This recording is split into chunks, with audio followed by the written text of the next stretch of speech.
하나님 말씀 함께 보도록 하겠습니다.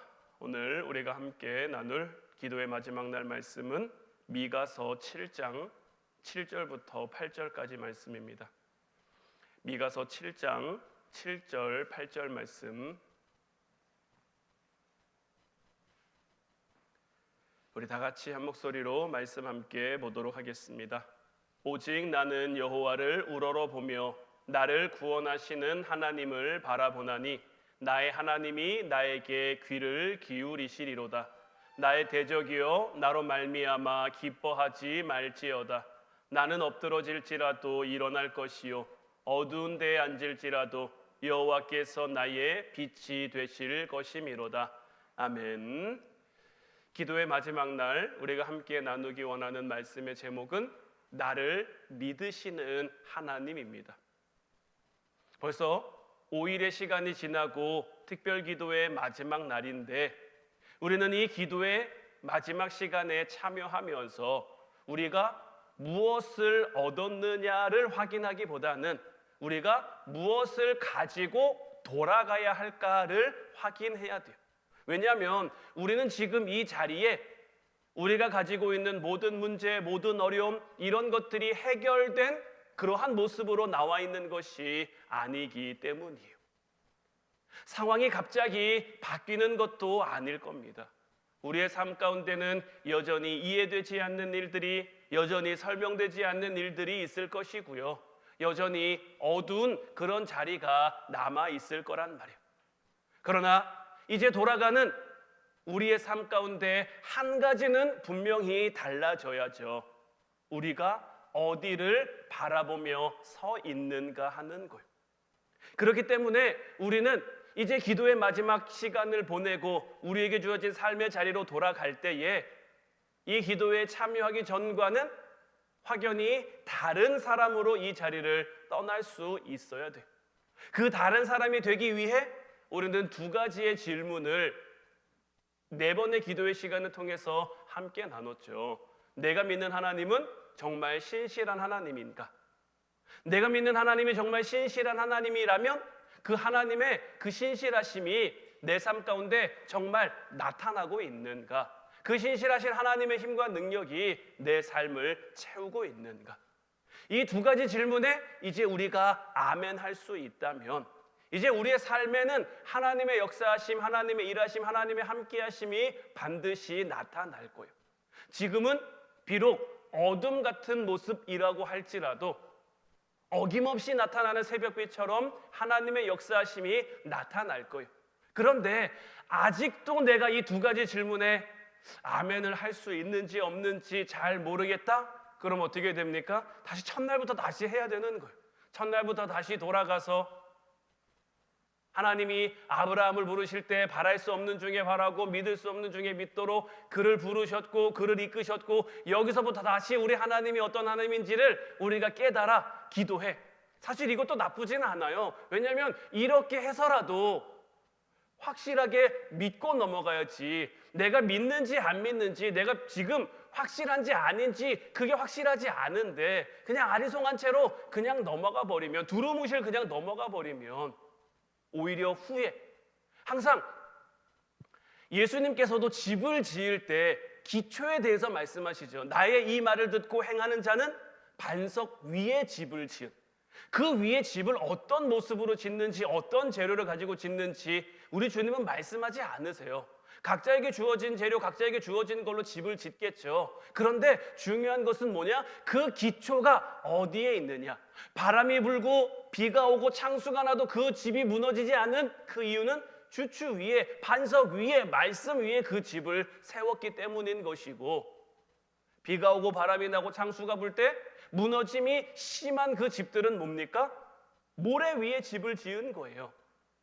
모래 위에 집을 짓는, 지금 우리가 이번 기도회를 통해서 불가능을 감사합니다 고백하며 올 한 해의 삶을 살기를 원하는데 이 삶을 살아감에 있어서도 믿음의 기초, 신앙의 기초가 중요한 거예요. 차라리 첫날부터 다시 한 말씀 한 말씀을 우리가 곱씹어 보면서 되짚어 보면서 그 기초를 든든히 하고 우리가 나아가면 그 든든한 기초 위에 하나님께서 우리의 집이 아름답게 세워지도록 할 것이고요. 그래서 우리가 이 두 가지 질문에 확실하게 아멘할 수 있다면 이제 우리의 삶 가운데 분명히 다른 모습을 보일 수 있게 되는 거죠.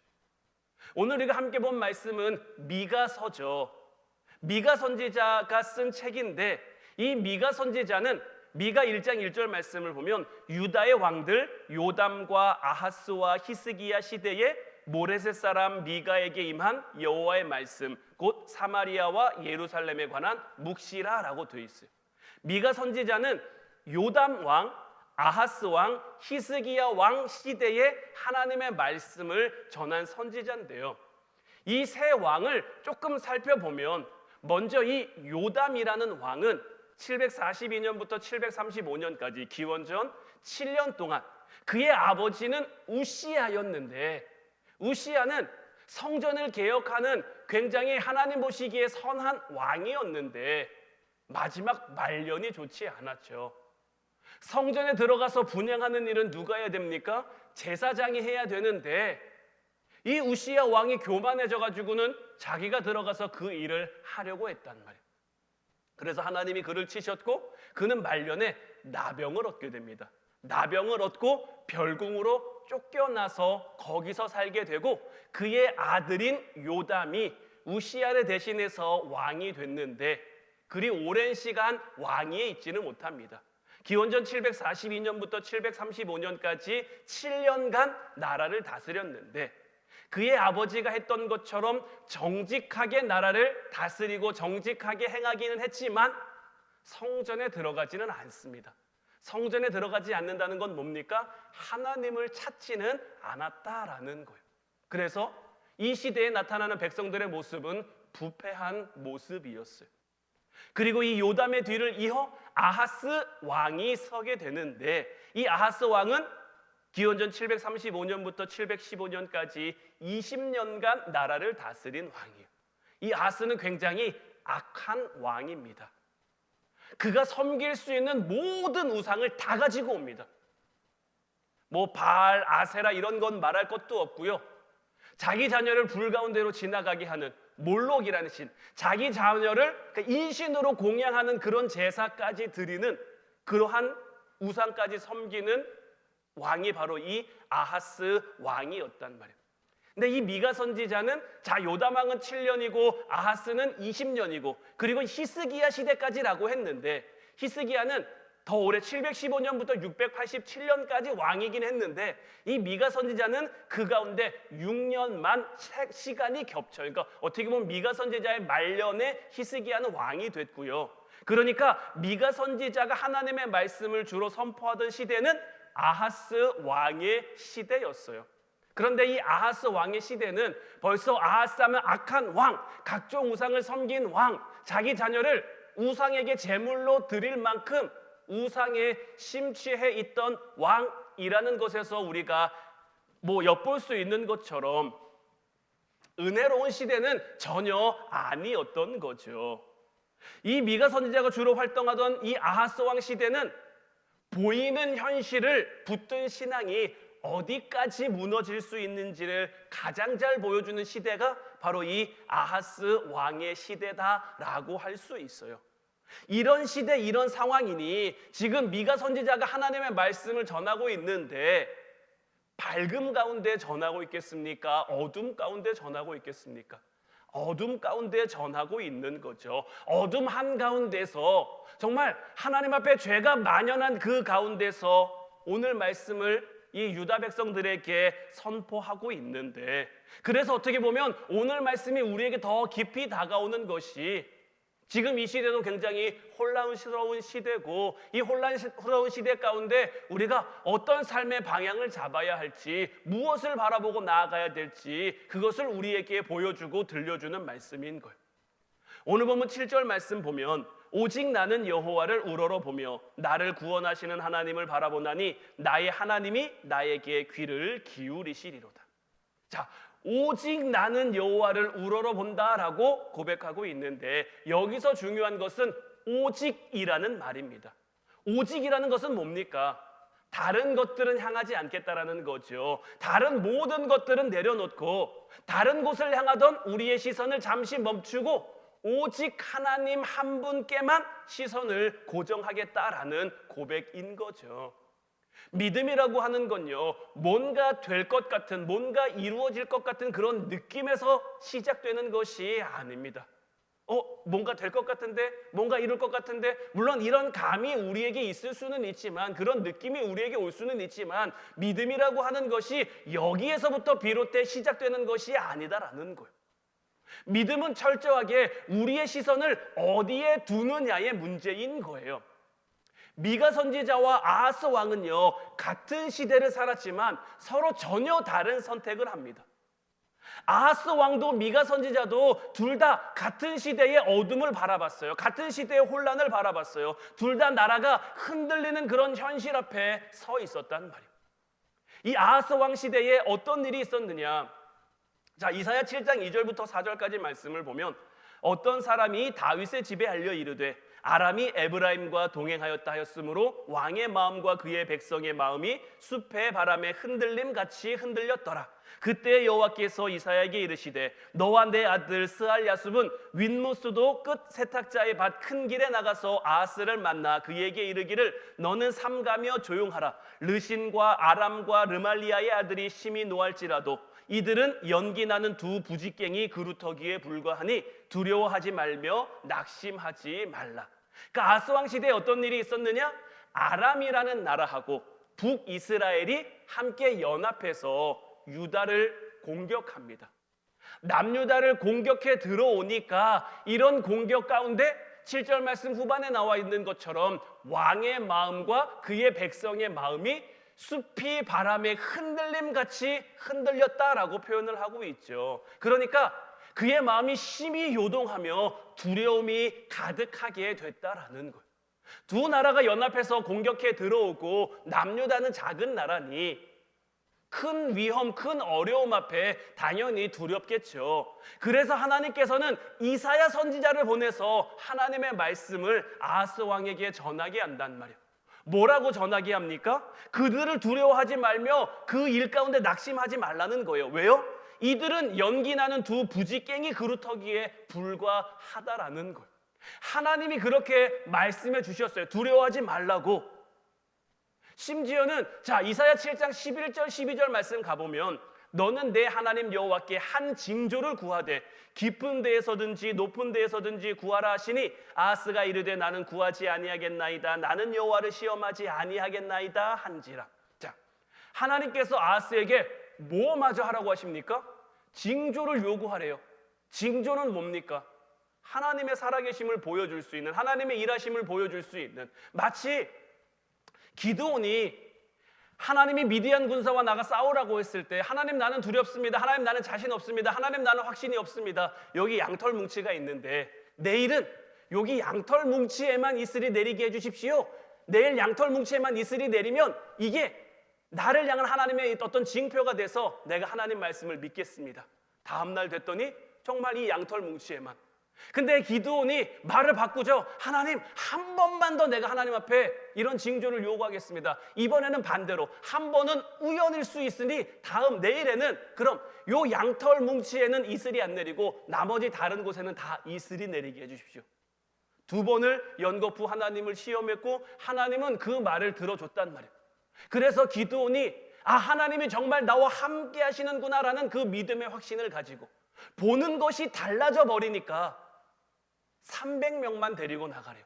미디안 군사는 13만 5천인데 300명만 데리고 나가라고 해도 보는 것이 달라지니까 담대히 나가 하나님의 말씀대로 싸워 이길 수 있었단 말이에요. 그러니까 지금 하나님께서 아하스에게 말씀하시는 것이 바로 이와 같은 거예요. 네가 못 믿겠으면 두려워하지 말라는 그들이 연기나는 그루터기에 불과하다라는 이 내 말을 못 믿겠으면 나에게 징조를 구해봐라. 뭐 높은 데든지 낮은 데, 뭐 깊은 데든지 한번 해봐라. 이렇게 했단 말이에요. 하나님이 이렇게까지 해주시는 거예요. 두려워하지 말고 믿게 하도록 하기 위해서.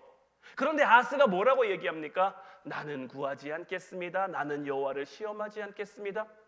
그냥 딱 들었을 때는 뭔가 좀 믿음이 좀 좋아 보이는, 하나님을 내가 시험하지 않아도, 내가 그런 걸 하지 않아도 나는 하나님을 믿습니다로 갈 수 있으면 얼마나 믿음 좋은, 얼마나 신앙 좋은 그러한 고백이겠습니까?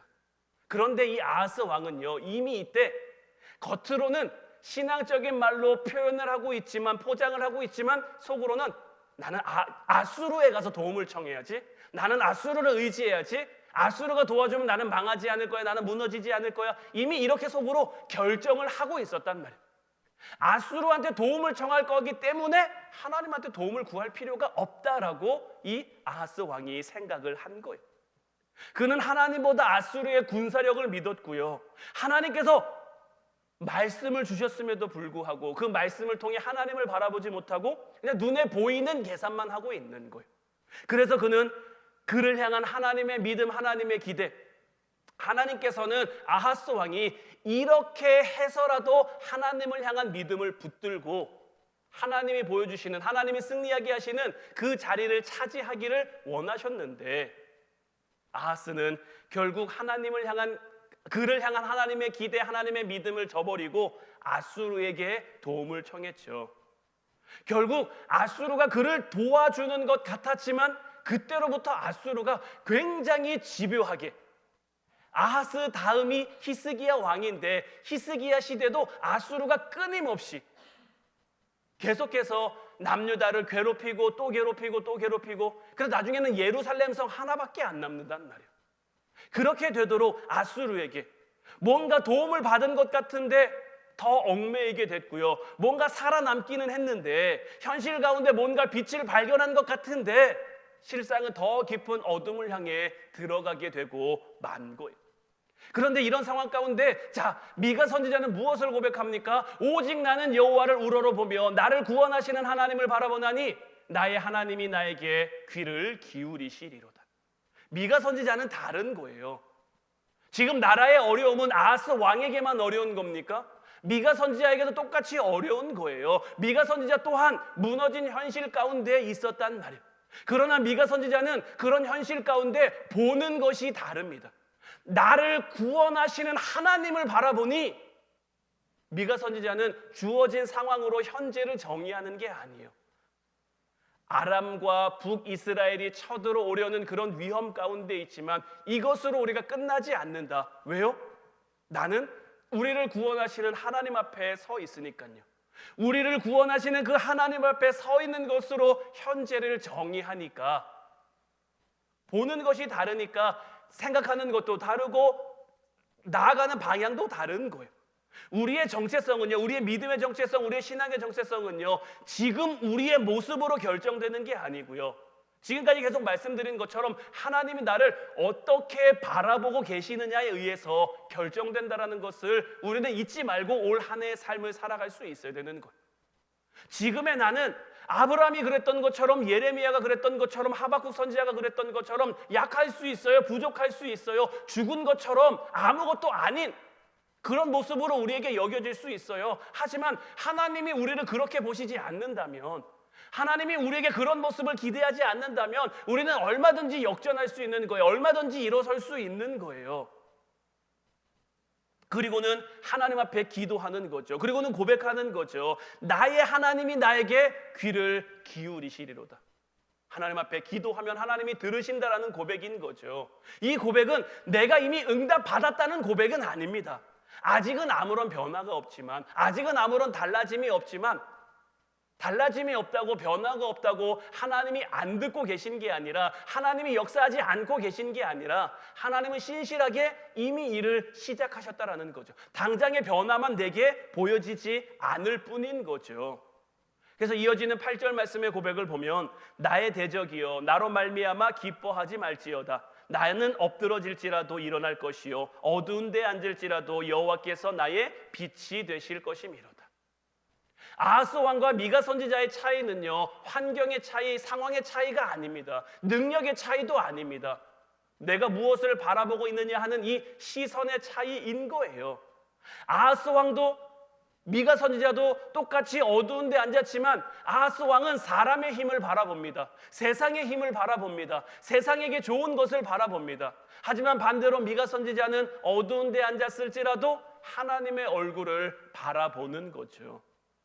아하스 왕은 세상을 바라보니 불가능 앞에 두려워했고 당장 발밑에 있는 것들만 바라보니까 불가능 앞에 무서워할 수밖에 없는 것이고, 미가 선지자는 반대로 그럼에도 불구하고 감사할 수 있는, 그럴지라도 감사할 수 있는 은혜가 미가 선지자에게 임한 거죠. 왜냐하면 미가 선지자는 알고 있었기 때문인 거예요.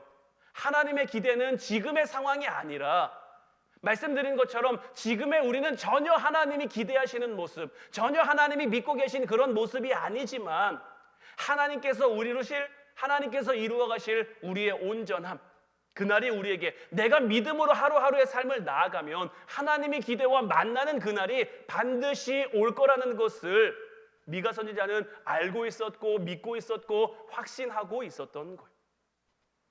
하나님은 아하스 왕을 믿어주셨어요. 사실 그에게 기대를 가지고 계셨어요. 그래서 그를 믿게 하도록 하기 위해 징조를 구해라 이렇게까지 하셨는데, 아하스 왕은 그 하나님의 기대, 하나님의 믿음을 받아들이지 않았어요.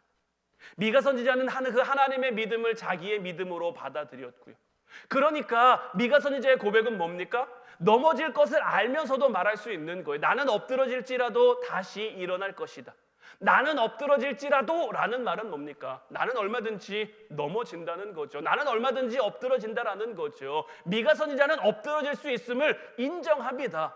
실패를 숨기거나 실패를 두려워하지 않습니다. 자기의 연약함을 부인하지도 않습니다. 억지로 강한 척, 억지로 할 수 있는 척 이렇게 하지 않습니다. 왜요? 그를 구원하신 하나님 앞에 있기 때문이죠. 어제 우리가 말씀을 나눈 것처럼 우리는 다 질그릇이에요. 깨지기 쉬워요. 부서지기 쉬워요. 상하기 쉬워요. 얼마든지 우리에게는 그런 모습이 나타날 수 있어요. 그러나 이런 우리에게 소망이 있는 것은 무엇입니까? 미가 선지자의 고백대로라면 구원하실 하나님 앞에 있는 거고, 바울의 고백대로라면 그 안에 하나님이 주신 그 보배가, 하나님이 주신 그 능력이, 하나님이 주신 그 은혜가 담겨있기 때문인 거죠. 그래서 미가 선지자는 여기서 멈추는 것이 아니라, 넘어진 데서 멈추는 것이 아니라, 엎드러진 데서 멈추는 것이 아니라 다시 일어나는 거죠. 다시 일어나겠다라는 이 말은 내가 일어선다, 어떤 자기의 확신이 아니라, 자기 의지의 선언이 아니라 하나님의 우리를 향한 그 믿음, 하나님의 우리를 향한 그 기대에 대한 확신이고 신뢰인 거예요. 하나님의 기대는요, 우리의 현재 상태와는 전혀 상관이 없는 거예요. 하나님이 우리를 강할 때만 부르신다면 상관이 있겠죠. 하나님이 우리가 뭔가 좀 할 수 있을 때만 부르신다면 지금의 우리의 모습이 중요하겠죠. 우리가 잘할 때만 하나님이 우리를 사용하신다면 지금 우리의 모습이 가장 앞서 있어야 되고 가장 뛰어나야 되고 가장 높아야 되겠죠. 하지만 하나님은 그런 모습들 때문에 우리를 부르시는 것이 아니라 우리를 향한 하나님의 기대 때문에, 우리를 향한 하나님의 믿음 때문에 우리를 부르시는 거예요. 내가 어두운 데 앉을지라도, 이 말은 곧 밝아진다라는 얘기가 아니에요. 여전히 어두울 수 있어요. 여전히 암울할 수 있어요. 여전히 힘들 수 있어요. 하지만 하나님이 우리의 빛이 되어주시면 우리 스스로는 이 어둠에서 벗어날 수가 없어요. 이 어둠 가운데 무엇이 길린지, 무엇이 진리인지, 무엇이 맞은지, 무엇이 틀린지 쉽게 분별할 수도 없어요. 그러나 하나님이 빛으로 우리에게 찾아와 주신다라는 거예요.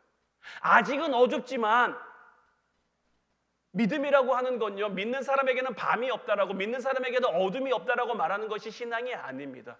신앙은요, 밤에도 하나님이 빛이심을, 우리가 어둠 가운데 있을지라도 하나님이 빛으로 우리에게 다가와 주신다라는 것을 고백하는 것이 믿음이고 신앙인 거예요. 그래서 미가 선지자는 선포하고 있는 거예요. 여호와는 나의 빛이 되실 것이미로다. 환경이 바뀌어서가 아니라 여전히 미가 선지자는 어둠 가운데 있어요. 여전히 남유다는 혼란스러운 어지러운 나라 상황 가운데 있어요. 상황이 설명되고 상황을 납득하게 됐기 때문이 아니라 내가 있는 그 자리에 하나님이 빛으로 다가와 주실 것이기 때문에, 하나님이 빛으로 내 삶을 비춰주실 것이기 때문에 내가 그 빛을 향해 나아가면, 그 빛을 바라보고 나아가면 길을 잃지도 않고 헤매지도 않고 그 빛으로 인해 두려워하지 않고 주어진 삶을, 주어진 상황을 살아갈 수 있다라는 거죠. 오늘 우리는요, 아하스 왕과 미가 선지자의 그 중간 어딘쯤에 서 있을 거예요. 내가 여전히 세상을 바라보고 있다면, 여전히 세상을 의지하고 있다면 아하스 왕의 자리에 좀 더 가까운 쪽에 있을 것이고, 그래도 내가 하나님이 나의 빛이고 하나님이 나의 구원이시고 하나님을 향해 살아가야지라는 그런 마음의 결단이 있다면 미가 선지자에게 좀 더 가까운 그런 방향일 텐데, 우리도 선택해야 되는 거예요. 어느 쪽을 택해 살아갈 것인지. 하나님께서는 오늘도 동일한 상황 가운데 있는 우리를 향해 기대하고 계신 거예요. 오늘 말씀의 제목처럼 나를 믿으시는 하나님이신 거예요.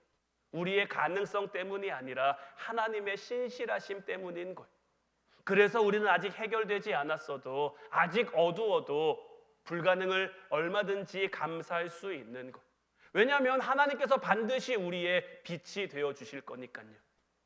나에게 신실하신 하나님, 우리 하나님은 정말 신실하신 하나님이라는 것을 내가 믿음으로 확신하고, 그 신실하신 하나님께서 나의 삶 가운데 정말 역사하신다라는 것을 내가 믿으면, 나의 삶 가운데 빛으로 다가와 주시는 하나님이라는 것을 내가 믿음으로 확신한다면, 이것에 내가 정말 확실하게 아멘 할 수 있다면 하나님은 반드시 우리에게 빛이 되어 주실 거예요. 오늘은 기도의 마지막 날이고, 이제 오늘로 기도회는 끝나겠지만 우리의 삶이 끝나는 것은 아니죠. 우리 믿음의 여정이 끝나는 것도 아니죠. 오히려 우리의 삶으로, 우리에게 맡겨진 삶의 자리로 다시 나아가는, 오히려 시작하는 날이라고도 할 수 있는 거죠. 우리는 다시 가정으로 돌아가야 되고, 일터로 돌아가야 되고, 맡겨진 삶의 자리로, 여전히 해결되지 않은, 여전히 산재해 있는 문제들 가운데로 우리는 돌아가야 한다는 말이에요. 이곳으로 이제 우리가 돌아가야 되는데, 우리는 무엇을 가지고 돌아가야 될까?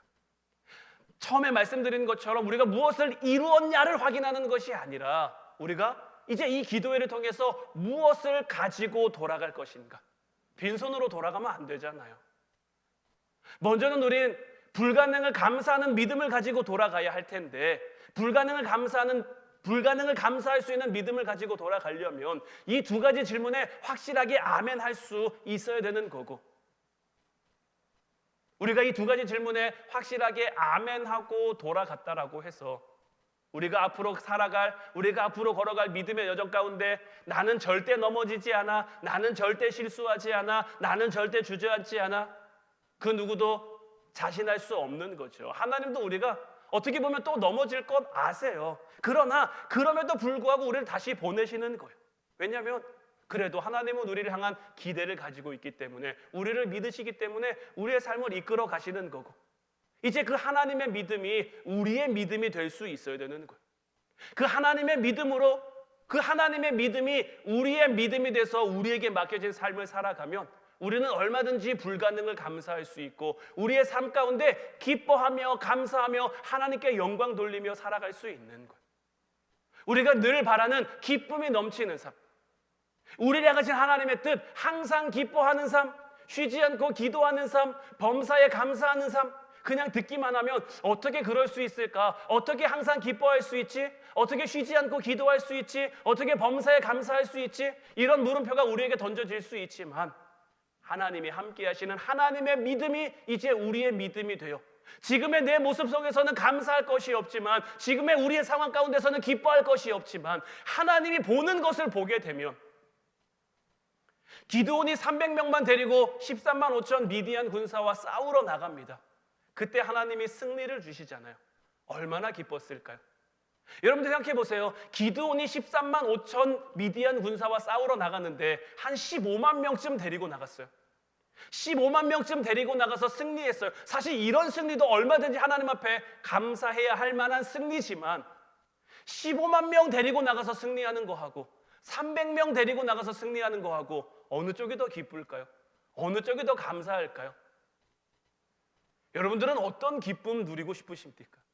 어떤 감사를 하나님 앞에 올리고 싶으십니까?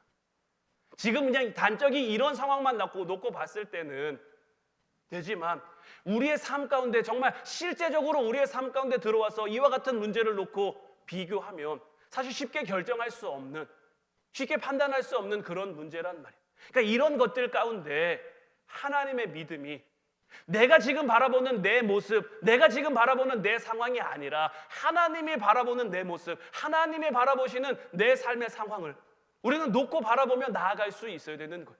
우리의 눈이 그렇게 되면 마치 엘리사 선지자의 사환이 그 도단성을 점령한 그 아람 군대 때문에 두려워하잖아요. 무서워하잖아요. 왜냐하면 못 보니까요.